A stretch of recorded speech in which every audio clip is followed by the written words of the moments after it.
participation active à cet atelier. Je vois qu'il y a beaucoup d'intérêt pour le sujet que je vais commenter donc, dans la demi-heure qui vient. Et je me rends compte également à la lecture de l'agenda de la journée que du coup cet atelier va s'inscrire dans la continuité d'un premier atelier que peut-être certains d'entre vous ont suivi au préalable, cybersécurité, identifier les risques et lutter contre les menaces. On ne va pas parler que de risques cyber dans cette présentation, on va aussi parler de risques fraude. Mais vous allez comprendre que les deux sujets sont étroitement liés en termes de risques, avec des liens entre eux, et qu'aujourd'hui, leur traitement par le recours à des polices d'assurance, puisque vous allez comprendre qu'il y a des enjeux financiers derrière ces deux risques, et qu'on a aujourd'hui la possibilité, via des polices d'assurance spécifiques, de pouvoir les traiter en transférant au marché de l'assurance, à des assureurs, le financement des conséquences de ces événements, plutôt que les sociétés qui sont exposées à ces risques les supportent sur leur bilan. En introduction rapide, donc, je suis Guillaume Deschamps, je représente le courtier d'assurance Gras Savoye Willis Towers Watson. Je suis, en ce qui me concerne, le directeur du département des risques financiers, donc au sein de Gras Savoye, avec mon équipe, nous accompagnons nos clients sur le traitement des risques financiers dont font partie les risques fraude et les risques cyber. Il y en a d'autres, mais on va d'abord s'arrêter à ceci dans un premier temps. Et donc je vais partager avec vous notre vision du risque pour que vous puissiez comprendre pourquoi vos sociétés sont exposées à ces risques-là. Je pense que pour moi, il n'y a pas de débat. J'espère vous convaincre à la lecture des quelques slides qui vont suivre. Et comment, dans ce contexte-là, aujourd'hui, vous avez la possibilité, à travers des polices d'assurance spécifiques, de protéger vos sociétés contre les conséquences financières de ces différents événements. Donc cette présentation, alors il y a certains slides, je vous préviens, parce qu'initialement elle était prévue pour 1 heure, j'aurais été resté un petit peu sur ce schéma-là, donc il y a certains slides dedans, mais qui sont aussi là pour illustrer certains de mes propos et que je ne vais pas relire parce que ça ne servira pas à grand-chose. Ce document sera normalement ensuite, j'imagine, partagé avec les différents participants. Si ce n'est pas le cas, de toute façon, à la fin, j'ai laissé mes coordonnées email. Donc, je vous invite à la fin, quand on y arrivera, à prendre en note mon adresse email. Et si vous souhaitez obtenir la présentation, si elle n'est pas communiquée par ailleurs, je vous la communiquerai bien volontiers. Donc, voici le plan de cette discussion. Donc, je vais d'abord vous présenter donc, le contexte général du risque fraude. Même chose pour les risques cyber, pour que vous puissiez bien comprendre de quoi on parle. Ce sont des choses réelles et vous aurez quelques chiffres qui vous permettront aussi d'apprécier les enjeux autour de ces deux risques. Et dans ce contexte-là, comment une police d'assurance va apporter une réponse eu égard à ce que ces polices d'assurance vont couvrir suite à la survenance de ces deux événements. Donc, on va commencer par le risque fraude parce qu'il faut qu'on passe un petit peu de temps sur chacun de ces sujets. Donc, le risque fraude. Qu'est-ce que c'est ? À la base, la fraude, c'est un acte qui sera commis par un tiers, une personne généralement, ou un groupe de personnes qui veulent généralement aussi s'enrichir, obtenir un profit. Donc la fraude, ce sera une action qui va viser les actifs de la société, donc du vol de matériel, du vol de produits, du vol de valeur. Et quand je parle de valeur, c'est évidemment aussi du vol d'argent. Des transferts frauduleux, des fausses écritures comptables, du détournement d'argent. Le but ultime de toutes ces actions, c'est d'enrichir la personne ou les personnes qui sont à l'origine de la fraude, étant consciente que cela va créer un préjudice à la société, une atteinte à ses biens, et notamment les différentes catégories que j'ai exposées précédemment. Quand on parle de fraude, plusieurs cas de fraude. Je pense que vous avez, pour beaucoup d'entre vous, entendu parler des fraudes aux faux présidents. Beaucoup de sociétés, grandes et petites, tout le monde est concerné par ce phénomène. On fait l'objet de fraudes externes, donc usurpation d'identité par des tiers. Donc c'est le cas de la fraude aux faux présidents dont j'ai parlé. Quelqu'un qui se fait passer pour le président ou le directeur financier de votre société, qui va appeler une personne en charge de paiement, de facture, et on va lui demander, en n'en parlant à personne, de transférer des fonds, et qu'il faut surtout le faire, ne pas en parler. Donc on joue un petit peu aussi sur la peur. Si je ne le fais pas, c'est mon président, ça pourrait mal finir pour moi. Donc c'est le mécanisme de la fraude externe, par usurpation d'identité par des tiers. Fraude interne, on en parle un petit peu moins, mais ça existe toujours. Ce sont des fraudes commises par des employés de la comptabilité qui vont créer des fausses écritures comptables, des faux comptes fournisseurs pour détourner tout ou partie d'une facture. Et parfois, on se rend compte du mécanisme, quelques années après le mécanisme, des petits montants à chaque fois. Je crois même que d'ailleurs, par exemple, les caissières de la Tour Eiffel à Paris avaient monté un mécanisme de fraude il y a quelques années en vendant sous le manteau des tickets qui avaient été imprimés. Bon, c'était un manque à gagner pour la Tour Eiffel, donc c'est une fraude interne. Mais le cas de fraude interne typique, c'est l'employé modèle de la société, de la comptabilité, qui va créer des écritures comptables fictives. Et c'est justement quand cet employé-là quitte le bureau pour vacances, quelqu'un prend le relais. Et la personne qui la remplace se rend compte de choses qui ne vont pas, on creuse un petit peu et on découvre souvent le pot rose. Fraude financière, là c'est plus pour des sociétés qui sont cotées en bourse, mais pas que, des sociétés qui publient leurs comptes, qui veulent afficher une plus belle situation financière vis-à-vis de leurs banquiers, vis-à-vis de leurs actionnaires.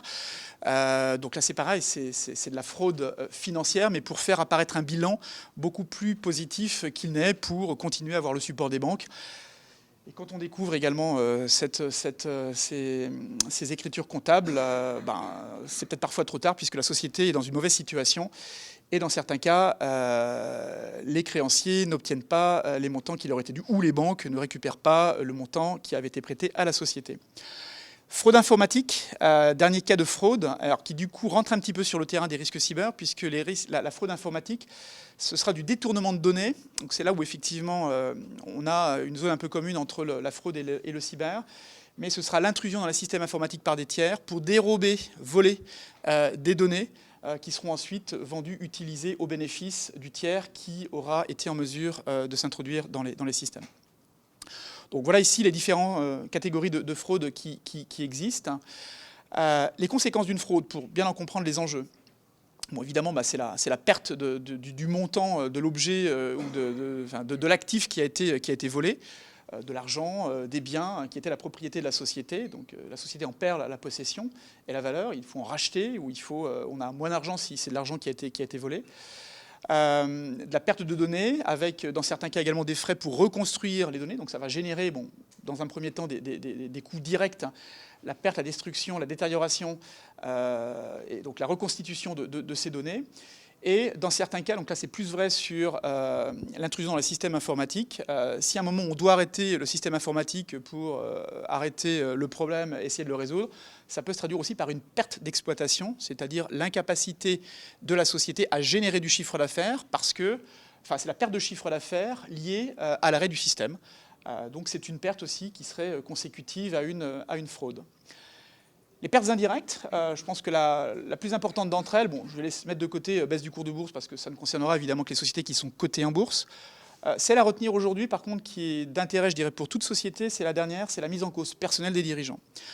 Lorsqu'une société perd de l'argent dans le cadre ou suite à une fraude externe, fraude au faux président, et que ça coûte très cher à la société. J'ai toujours en tête l'exemple, ça avait été publié dans la presse, donc on peut en parler, la société BRM dans la région de Niort, qui avait perdu, je crois, 1,6 million, 1,8 million dans le cadre d'une fraude au faux président. Quelqu'un qui appelle, qui se fait passer pour le président, l'argent est parti en 5-6 virements et on ne le récupère pas. C'était malheureusement l'argent dont la société avait besoin pour financer son activité. Donc la conséquence de cette fraude au faux président, perte de 1,8 million d'euros, ça a été tout simplement la liquidation, la fermeture, l'arrêt total de la société et donc le licenciement des employés de la société. Dans ce cas-là, je ne sais pas si c'est arrivé, mais on pourrait considérer que c'est arrivé parce que les dirigeants n'ont pas suffisamment contrôlé, sensibilisé les collaborateurs, les employés sur ce qui pourrait survenir pour, si ça survient, surtout ne le faites pas, c'est pas possible, ça ne se passera pas comme ça, je viendrai vous voir, moi président ou moi directeur financier. Donc ça peut aboutir, il y a eu des cas, alors pas en France, en Autriche, je crois une société qui avait perdu 40 et quelques millions d'euros dans un cas similaire en plusieurs fois. Le dirigeant de la société, évidemment, s'est fait remercier, mais en complément de cette première sanction, il ou elle a été mis en cause par la société, eu égard à la perte subie par la société et indirectement aussi par ses actionnaires.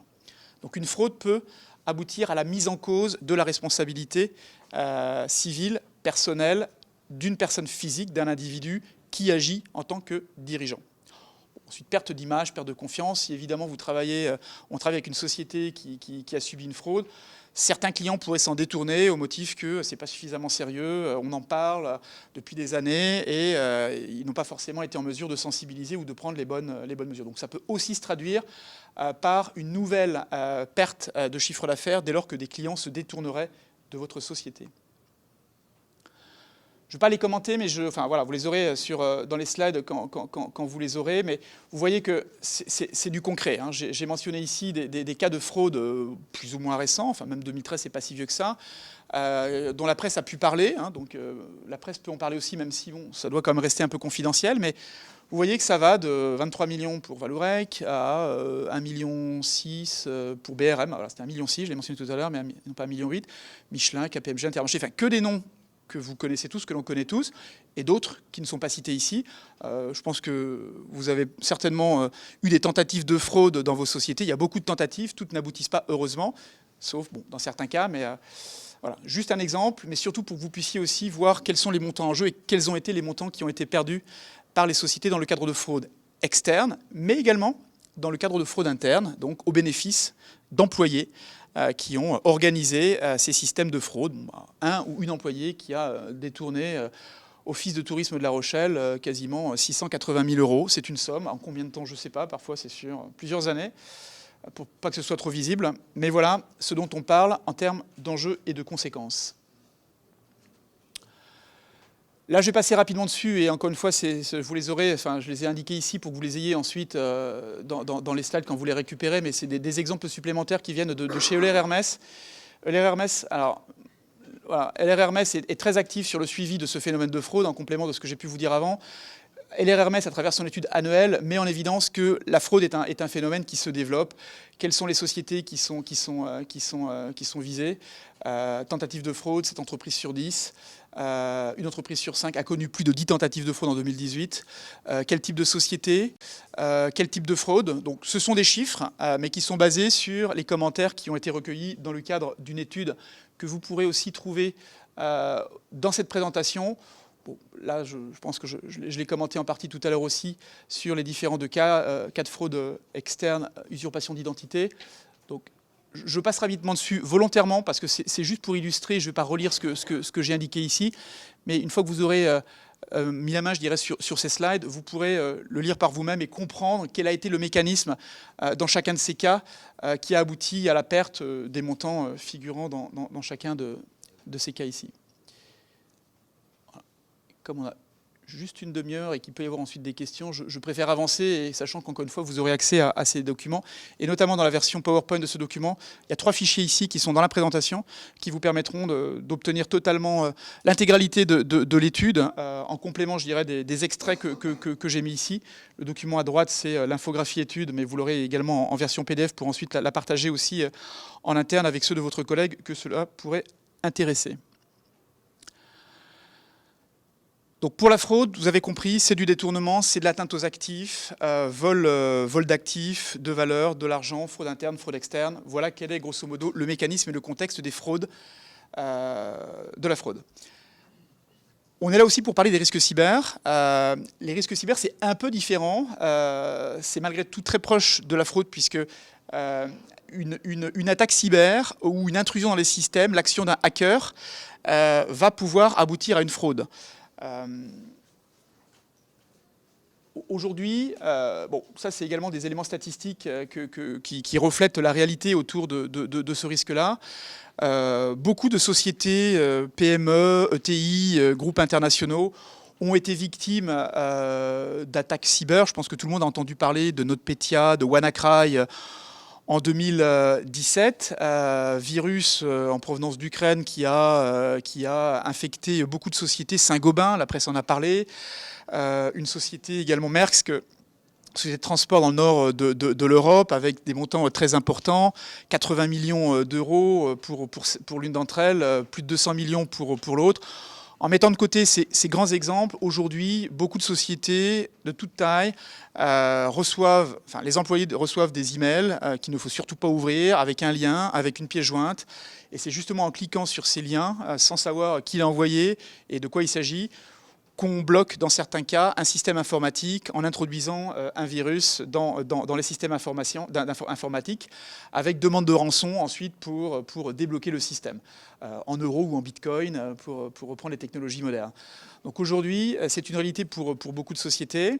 La presse en parle beaucoup. Enfin, je pense que si on tape le mot attaque cyber sur Google ou équivalent, On récupère régulièrement des exemples d'attaques ou d'incidents cyber, ou parfois un incident, est-ce que c'est une attaque ou est-ce que c'est juste un problème informatique, quelqu'un qui a débranché un fil et qui a perturbé ou planté, pour reprendre ce terme-là, le système informatique. Dans beaucoup de cas, c'est généralement les résultats de l'action d'un hacker ou de tiers qui veulent faire du mal à la société, voler des données pour ensuite les exploiter, les vendre, ou tout simplement obtenir une rançon quand il s'agit de bloquer un système informatique et le débloquer moyennant le paiement d'une rançon. Bon, quelques éléments statistiques également là, qui vous permettent de comprendre aussi la matérialité de ces risques. Aujourd'hui, quand on pose la question, comme Allianz l'a fait dans cette étude, la compagnie d'assurance, quand ils ont interrogé aujourd'hui leurs clients pour savoir quelles sont leurs principales préoccupations et les principales menaces, vous pouvez voir que les incidents cyber apparaissent en numéro 1, après les incendies, les catastrophes naturelles et autres événements. Parce qu'aujourd'hui, on se rend compte que c'est quelque chose qui se développe, quelque chose qui peut concerner toute société, quelque chose qui peut aussi coûter cher, qui peut mettre à plat aussi une société, un peu comme la fraude, hein, et c'est la raison pour laquelle ces deux sujets sont très proches l'un de l'autre. Et on se rend compte aussi que, du coup, la vulnérabilité face aux risques cyber, c'est l'attitude des employés. Aujourd'hui, quand un incident cyber survient, quand une société est victime d'un ransomware qui vient bloquer les systèmes, c'est juste parce que quelqu'un dans la société ou plusieurs personnes ont cliqué sur un lien internet ou bien ouvert trop facilement, trop rapidement un fichier qui vient du coup ensuite polluer le système informatique. Donc il y a beaucoup de sensibilisation à faire, beaucoup de formation à faire et aujourd'hui, nous, courtiers, avec les assureurs, on considère qu'une des façons de protéger une société de la survenance d'une attaque ou d'un incident cyber, c'est de travailler le sujet avec ses collaborateurs en les formant, en les sensibilisant, en partageant de l'information, des exemples concrets, en expliquant ce qui peut se passer pour que ces comportements cessent. Après, ça n'empêchera pas les attaques cyber, mais ce sera une façon, malgré tout, d'en limiter la survenance. Donc la prévention est une façon, comme pour la fraude, en communiquant, en partageant, en sensibilisant, est une façon de réduire l'exposition d'une société à ces deux risques. L'assurance, je vais y venir, sera juste une façon d'éviter de payer l'ensemble des conséquences financières d'une fraude ou d'un incident cyber finalement en demandant à l'assureur qui vous assure pour ces deux risques-là de finalement vous rembourser des sommes que vous avez engagées ou de payer directement les sommes qui auront été engagées pour résoudre le problème. Mais je vais y venir ensuite sur la partie assurance. Donc quand on parle de risque cyber, à la différence de la fraude, où j'ai expliqué de quoi on parlait, quand on parle d'incidents ou d'attaques cyber, il y a deux catégories. Dans un premier temps, c'est l'atteinte aux données. Toutes les sociétés aujourd'hui détiennent des données personnelles. Toutes les sociétés ont des collaborateurs, des employés, des données qui les concernent, leur adresse, leur numéro de sécurité sociale, leur numéro de compte bancaire pour le paiement du salaire, voire des données médicales selon le secteur d'activité. On peut aussi avoir les données évidemment de ses clients. Un hôpital a évidemment des données personnelles concernant ses patients, des bilans médicaux, des radios et autres informations. Les banques ont des données, les sociétés de téléphonie ont des données, enfin nos données sont partout. Je pense qu'aujourd'hui il faut bien comprendre que nos données sont partout et qu'elles peuvent être utilisées, notamment les données bancaires, et créer un préjudice à leurs propriétaires, sans que les propriétaires sachent que leurs données ont été consultées, volées, et on peut s'en rendre compte le jour où on voit que sur son relevé bancaire, il y a une opération bancaire qui apparaît, mais on ne sait pas de quoi il s'agit, c'est un gros montant. Alors c'est une fraude. C'est là où les deux sujets sont proches l'un de l'autre. C'est une fraude, mais ça aura été rendu possible parce que quelqu'un a récupéré vos données bancaires en les prenant dans une société. Orange, par exemple, on a parlé d'Orange il y a quelques mois, mais d'autres qui a vu des données personnelles d'1,8 million de ses clients volées ou consultées par des tiers sans trop savoir ensuite comment elles sont utilisées.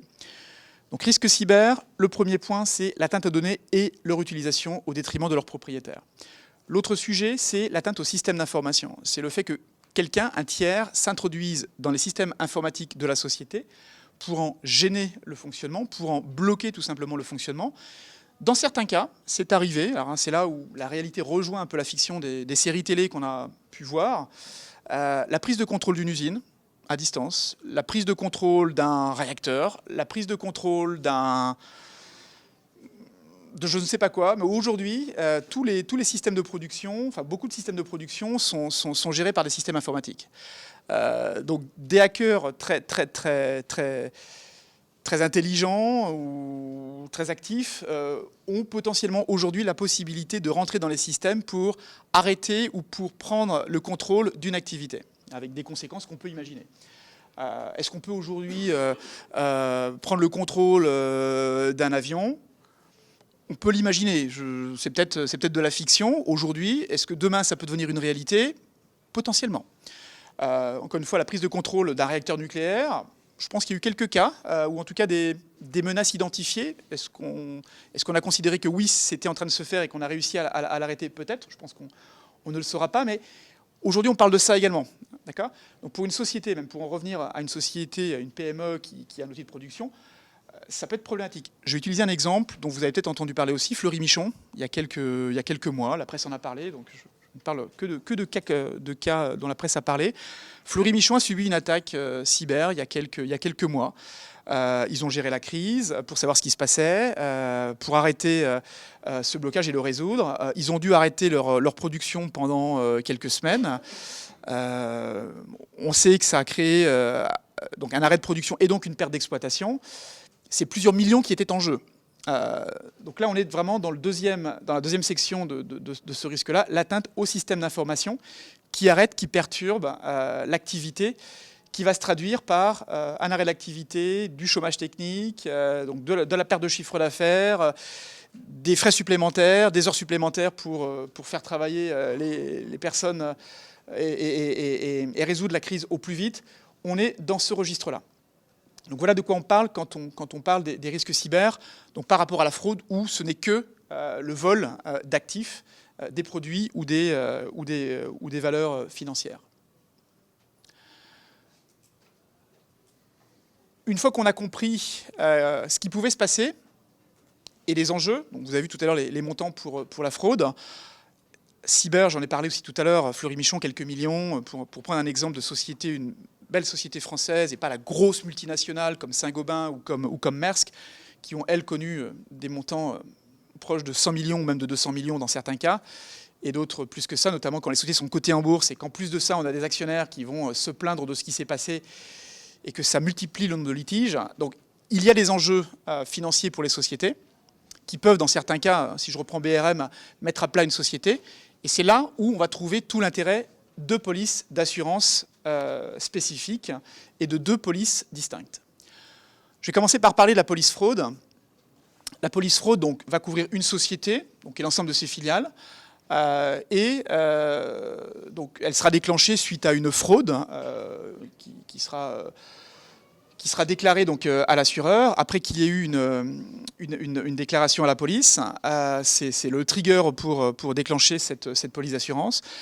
Et une fois qu'on est en phase avec l'assureur, cette police d'assurance aura vocation à prendre en charge, évidemment, dans un premier temps, enfin, in fine, le montant perdu, s'il y a eu un transfert frauduleux, et l'ensemble des frais qui ont été engagés par la société pour comprendre le mécanisme de la fraude, faire intervenir des experts, parce que parfois c'est très compliqué, pour la comprendre et puis du coup la stopper, et ensuite réparer ce qui a été perdu, frais d'expertise. Et donc voilà, mais gardez à l'esprit que le point de garantie principal, c'est le remboursement de la perte de valeur des produits volés ou la perte d'argent qui a été frauduleusement transféré, envoyé sur un faux compte. Bon, je vais passer rapidement sur les exclusions parce que ce n'est pas la partie la plus intéressante, mais comme tout contrat d'assurance, les polices d'assurance fraude ont des exclusions. Mais d'une manière générale, ce qu'il faut comprendre, c'est que ces exclusions, quand elles sont dans les polices, elles excluent ce qui est tout à fait normal, c'est les fraudes commises par les personnes qui sont au fait des procédures de contrôle, évidemment, donc c'est facile pour eux de les outrepasser. Ce qui était connu, une fraude qui serait connue à la mise en place d'une police d'assurance, et d'autres pertes, mais qui ne seraient pas la conséquence d'une fraude interne ou externe telle que décrite précédemment. Là, je pense que c'est un peu redondant par rapport à ce que j'avais indiqué, mais vous retrouvez notamment sur la partie gauche, sur la partie actes frauduleux, donc l'ensemble des frais qui sont pris en charge dans le cadre d'une fraude. Tout à l'heure, je vous l'avais indiqué, une police fraude peut aussi couvrir un acte de malveillance informatique, et donc c'est là où on sera un petit peu sur le terrain de la police cyber, puisque là, c'est l'atteinte au système d'information, et donc la police fraude, quand elle a cette garantie-là, parce que ce n'est pas systématique avec tous les assureurs, mais quand on a cette garantie, les frais qui seront pris en charge, c'est là aussi comprendre ce qui s'est passé, les frais d'experts, la reconstitution des données qui ont été volées ou détruites, les éventuels frais de communication, mais généralement ce poste est plutôt traité dans une police cyber, comme vous allez le comprendre maintenant. Police fraude, police cyber. Une police cyber va intervenir sur toute la séquence d'un incident cyber. Quand un incident cyber survient, il va y avoir une crise à gérer. On se rend compte que quelqu'un est rentré dans le système informatique, que des données ont été volées, que les systèmes sont bloqués parce qu'il y a eu un virus et il faut payer une rançon pour le débloquer. Donc on est vraiment dans le volet de gestion de crise d'une police cyber. Là, je vous ai présenté le contenu de la police cyber que Grâce à Voi a développé pour le compte de ses clients, pour aller sur certains points plus loin que ce que les polices du marché peuvent aujourd'hui couvrir et proposer. Mais vous avez sur la partie gauche, dans la section Gérer la crise, l'ensemble des frais qui seront pris en charge par cette police d'assurance cyber, ce qui correspond à toutes les actions qui seront menées lorsqu'un incident va survenir. La notification quand on doit informer les tiers propriétaires des données que leurs données ont été volées ou consultées. C'est une obligation, notamment depuis l'entrée en vigueur du règlement européen, le RGPD, et tout un tas d'autres frais de surveillance, de communication, de restauration si les données ont été détruites, pour encore une fois revenir à la situation initiale avant la survenance de l'incident. Donc, le plus important, c'est vraiment ce volet gestion de la crise qui va permettre de stopper la crise et d'éviter que ça dure trop longtemps et donc que ça coûte plus cher que ce que ça coûterait si, évidemment, cette crise devait durer. Ensuite, alors, il y a le volet RC, je vais plutôt en parler après, donc j'aurais dû mettre le volet dommage d'abord, puisque dans le séquencement, il y a eu une atteinte aux données, il y a des choses à réparer. Donc la société a subi un dommage. Ses systèmes d'information ont été endommagés, donc il faut réparer. Donc on est dans le dommage. Ce volet dommage visera à remettre les systèmes en marche tels qu'ils étaient, tel que c'était le cas avant la survenance de l'événement. Donc l'ensemble des frais que vous voyez ici seront pris en charge, y compris la perte de chiffre d'affaires qui serait consécutive à l'arrêt temporaire, quelques jours, quelques semaines, de l'activité, parce qu'on ne peut rien démarrer, tout est bloqué, donc encore une fois, on ne peut rien produire, donc il n'y a rien qui part dans les magasins, comme c'est le cas pour Fleury Michon, la production de leurs produits était stoppée, la livraison des produits était stoppée, donc les magasins ne recevaient pas les produits Fleury Michon, il y a une perte de chiffre d'affaires, c'est chiffré et c'est couvert aujourd'hui par une police d'assurance cyber dans le volet dommages au titre de la perte d'exploitation. Et si dans ce contexte-là, vous avez des tiers, des employés, des consommateurs, des actionnaires, quand une société est cotée en bourse et qu'ils en subissent eux aussi indirectement les conséquences par la chute du cours de bourse, un incident cyber peut aboutir à des actions introduites par des tiers, donc on sera dans de la responsabilité civile, et donc la police cyber prendra également en charge les frais que la société devra engager pour se défendre dans le cadre de ses actions. Le régulateur, comme la CNIL, peut aussi mettre son nez dans l'affaire, peut considérer qu'il y a eu des défaillances, des manquements. Donc si la CNIL ou équivalent dans d'autres pays menait une telle enquête, ça va générer des frais d'enquête que la société va devoir engager. Ces frais d'enquête, on est dans le volet également responsabilité. Au même titre que les frais de défense pour faire face aux actions menées par des employés qui considèrent que leurs données personnelles ont été perdues et ça va leur porter un préjudice, même s'il n'y a pas encore de préjudice, mais ils pensent que quelque chose pourrait leur arriver et ce sera le fondement de la réclamation. Et donc là, on sera dans le volet RC. Donc vous comprenez bien ici que la police cyber est du coup très large, du fait notamment de ces trois volets, alors que la police fraude, comme je le rappelle ici, pour les mettre dos à dos, est une police dommage, c'est de l'atteinte aux actifs, donc des biens, du matériel, des actifs financiers. Donc la police d'assurance fraude ne couvre que, c'est une police de dommage, donc pour le dommage subi par la société du fait de ces fraudes ou de cette atteinte au système informatique. Comme je l'ai indiqué ici, parmi les frais dans la gestion de crise qui seraient engagés dans le cadre d'une attaque cyber, ce n'est pas couvert par une police d'assurance fraude. Ça le sera par contre dans le cadre d'une police cyber qui, elle, est à la fois une police dommage, à la fois une police de responsabilité civile et une police gestion de crise. Donc c'est aujourd'hui la police d'assurance la plus complète pour faire face à à un incident cyber. Parce que quand on discute avec des clients, on peut comprendre qu'il y ait une confusion parfois, notamment quand vous avez lu tout à l'heure qu'une police fraude couvre également les malveillances informatiques, qui sont aussi couvertes par les polices cyber. Parfois, on peut considérer qu'une police fraude, une police d'assurance fraude va couvrir un incident ou une attaque cyber, et inversement. Or, par rapport à ce que j'ai dit juste avant, même si, encore une fois, une attaque cyber peut aboutir à une fraude par usurpation d'identité, les événements couverts seront quand même très différents. Voilà, vous le voyez ici, il y a quand même il y a le oui et le non, qui dit bien quelle police d'assurance couvrirait par rapport à tel événement les frais qui seraient à engager. Il y a malgré tout aujourd'hui, mais ça dépend encore après des assureurs, deux zones communes pour l'atteinte aux données, la restauration et la reconstitution, donc ça c'est l'atteinte au système informatique, et les experts informatiques. Mais encore une fois, quand on parle d'attaque cyber, le plus important, c'est la gestion de la crise. Et aujourd'hui, la gestion de la crise, vous le voyez, on ne le traite que dans une police cyber. Toute cette gestion de la crise, la communication qui sera faite, comprendre ce qui s'est passé, la police fraude ne le couvrira pas. Donc ce sont vraiment deux polices complémentaires, l'une de l'autre, qui sont tout aussi importantes l'une que l'autre. Là, c'est juste un visuel.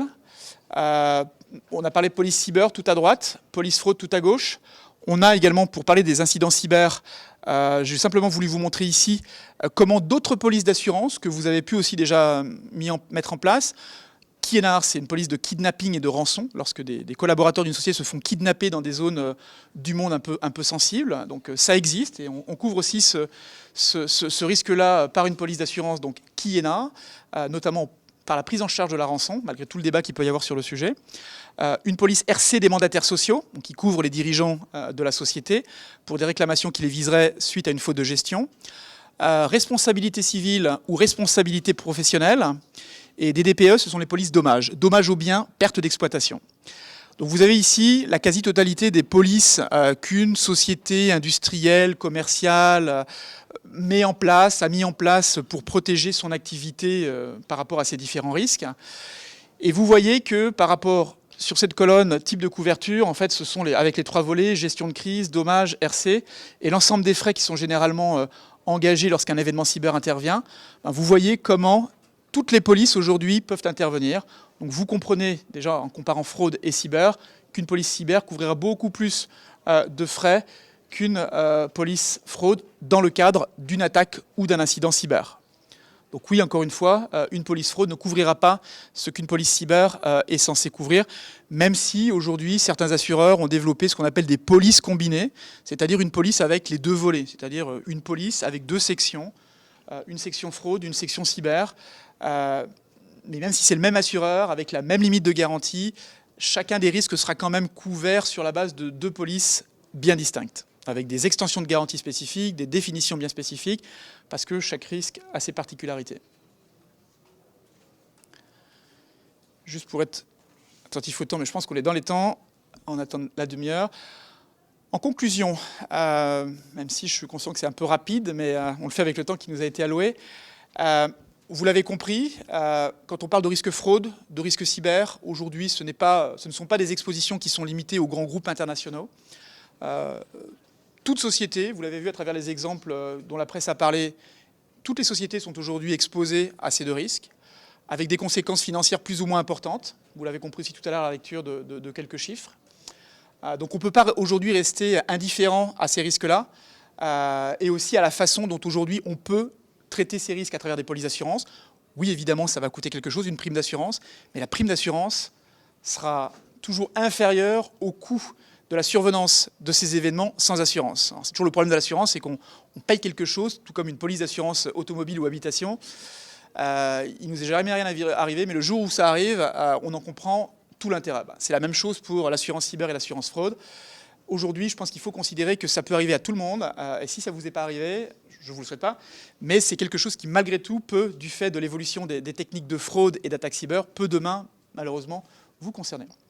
Du fait, effectivement, de techniques de plus en plus élaborées, développées, ce sont des vrais professionnels derrière ces attaques, qui viennent de pays étrangers ou même en France. Encore une fois, n'oublions pas les mécanismes de fraude interne, ça continue à se produire. Des conséquences qui sont nombreuses, des conséquences directes, bon, c'est la perte, c'est le coût, c'est les frais que vous allez devoir engager. Les conséquences indirectes, vous les avez compris aussi, je l'ai commenté, c'est les actions éventuelles vis-à-vis du management, de la direction de la société. Si on considère qu'elle a été un petit peu légère ou qu'elle ne s'est pas vraiment emparée du sujet alors qu'on en parle et qu'on a peut-être considéré que ça ne pouvait pas nous arriver, le risque zéro n'existe pas.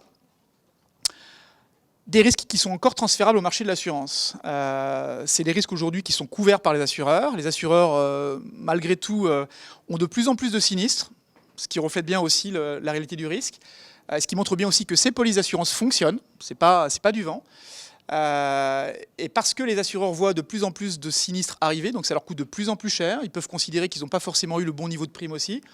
Certains se sont retirés de ces segments d'assurance ou sont plus restrictifs ou plus exigeants à la souscription, donc à la mise en place de ces polices, puisque j'en ai pas parlé, mais quand une société décide de mettre en place une police d'assurance fraude et ou une police d'assurance cyber, ça va se faire via un questionnaire de souscription, donc un document avec quelques questions qui permettra à l'assureur de comprendre votre organisation, votre activité, et finalement se faire une idée de votre profil de risque, la qualité de votre risque pour décider ou non de couvrir ce risque-là et s'il l'accepte, de déterminer ensuite à quel prix, quel niveau de franchise et quelle garantie. Il n'y a pas de tarif unique, il n'y a pas de franchise unique. Alors ça dépend après des segments de société. On a nous développé par exemple des grilles tarifaires avec un minimum de questions, donc on peut malgré tout arriver à simplifier le processus, mais ce sont des garanties qui vont se souscrire, non pas en appelant quelqu'un et en cochant 2-3 cases sur Internet, quelques questions techniques qui seront posées à une direction financière, à des responsables de la sécurité informatique qui seront associés de ce fait à cette discussion, aussi pour envoyer un message positif à l'assureur si effectivement la société considère qu'elle a fait tout ce qu'elle devait faire et que le risque, certes, il existe, mais qu'il est a priori sous contrôle. Et bon, je l'ai indiqué à la fin, j'ai un peu anticipé mon commentaire. Des risques qui nécessitent une souscription technique, c'est ce que je viens de dire à l'instant, c'est que la mise en place de ces polices passera par un questionnaire, ou bien, pour aussi éviter de cocher des cases ou de remplir quelques lignes sur un questionnaire, nous, ce que l'on privilégie en tant que courtier avec nos clients, c'est un échange, une rencontre, une discussion entre nos clients et les assureurs sur la base des mêmes questions, mais en tout cas, les réponses seront apportées à l'oral, autour d'une table, ce qui permet parfois de nuancer ou de mieux expliquer un commentaire, alors que quand c'est écrit, on peut parfois l'interpréter, l'assureur peut l'interpréter de façon négative. Voilà ce que je pense que je suis arrivé au terme de cette présentation. Donc, si vous souhaitez cette présentation, je vous incite à... Enfin, je ne sais pas si elle vous sera communiquée automatiquement suite à votre inscription par l'organisateur du forum, mais si ce n'est pas le cas, je vous incite à prendre en note ou en photo mes coordonnées. Dans ce cas-là, m'envoyer un petit mot à mon adresse email et je vous ferai passer la version PowerPoint parce que dans cette version, il y a des fichiers PDF qui ont été intégrés dedans, donc ça vous permettra comme ça également de les récupérer via cette présentation. Voilà, je suis conscient que c'était un petit peu rapide en une demi-heure pour aborder ces deux sujets. J'espère que ça a répondu à vos interrogations, que ça a permis de clarifier aussi votre vision de ces deux risques. Je ne sais pas si ça vous a conduit à les voir différemment, à les voir de façon négative, en considérant que finalement c'est effectivement un risque ou des risques qui demain peuvent vous impacter. Et si c'est le cas, j'espère que les commentaires sur la partie assurance vous auront aidé à mieux comprendre comment ces deux produits d'assurance, ou ces deux solutions d'assurance, je vais plutôt parler de solutions que de produits, c'est un peu plus positif, mais peuvent aujourd'hui vous accompagner pour faire face à ce qui peut vous arriver. Et encore une fois, ce n'est qu'une solution, hein, vous l'avez compris, ce n'est pas une police d'assurance qui va éviter la survenance. Ce qui évitera la survenance, ce sera encore une fois la prévention, la formation, la sensibilisation, la mise à jour des systèmes informatiques, le changement du comportement de vos équipes, de vos collègues. Et ça, c'est clé. Et c'est par ça qu'il faut commencer. Faire des tests. On peut recevoir, ça nous est arrivé dans notre société, un faux email envoyé par notre société.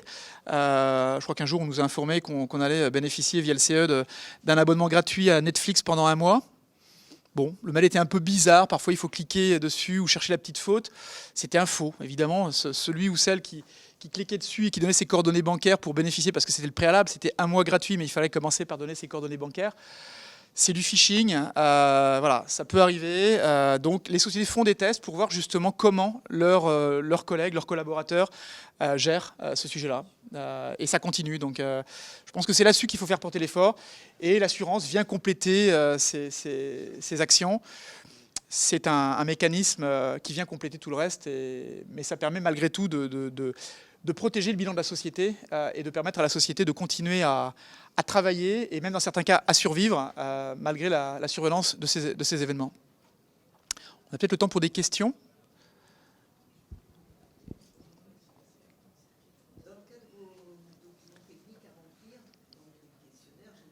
Oui. Non, enfin, oui et non. Enfin, les assureurs vont demander où vous en êtes de la mise en place du RGPD, comment ça s'est passé, est-ce que vous étiez prêt.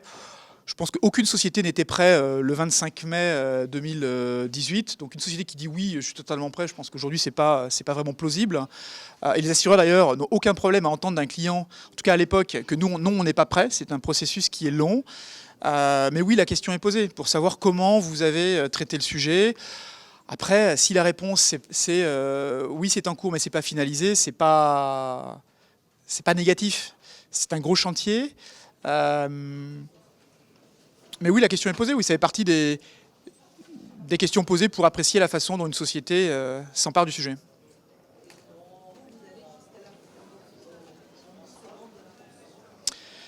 Oui. C'est très discrétionnaire, mais les polices d'assurance prévoient la couverture de la rançon.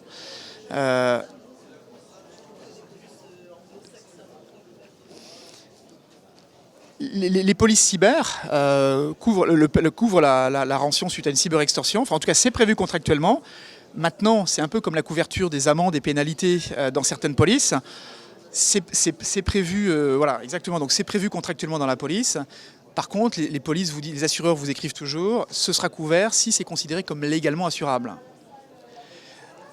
Donc, contractuellement, c'est dans la police. Maintenant, vous dire, nous courtiers ou un assureur, vous dire si ce sera effectivement couvert, si demain vous avez une amende de la CNIL à payer, je pense qu'on ne pourra pas vous répondre malheureusement à cette question. On attend de voir ce qui va se passer dans des exemples actuels. Il y a un gros cas en ce moment, c'est British Airways qui a subi une amende, je crois, de 180 millions de livres par la CNIL locale. On attend de voir. Alors, British Airways est assuré en assurance cyber. On sait qu'ils ont cette garantie dans leur police. Tout le monde attend de voir si l'assureur cyber de British Airways va effectivement couvrir. Il faut des cas. Dans la RC des mandataires sociaux, je connais bien ce sujet, on a ce même sujet également dans les polices RC des mandataires sociaux. Il y a la couverture des amendes qui serait infligée à un dirigeant. C'est le même sujet. L'assurabilité des amendes, légal, pas légal, moi j'ai vécu des situations où certains de mes clients, ou chez certains de mes clients, un dirigeant, un directeur général, a dû payer une amende de l'AMF, 45 000 €. Cette société était assurée en RC des mandataires sociaux. L'assureur a pris en charge cette amende de 45 000 €. Oui, exactement. Mais cette amende, elle aurait été, mettons, de 1 million, 1,5 million, donc un gros montant. Est-ce que l'assureur l'aurait prise en charge? Je ne sais pas. Il peut y avoir aussi une dimension commerciale qui fait que l'assureur la prend en charge parce que pour 45 000 €,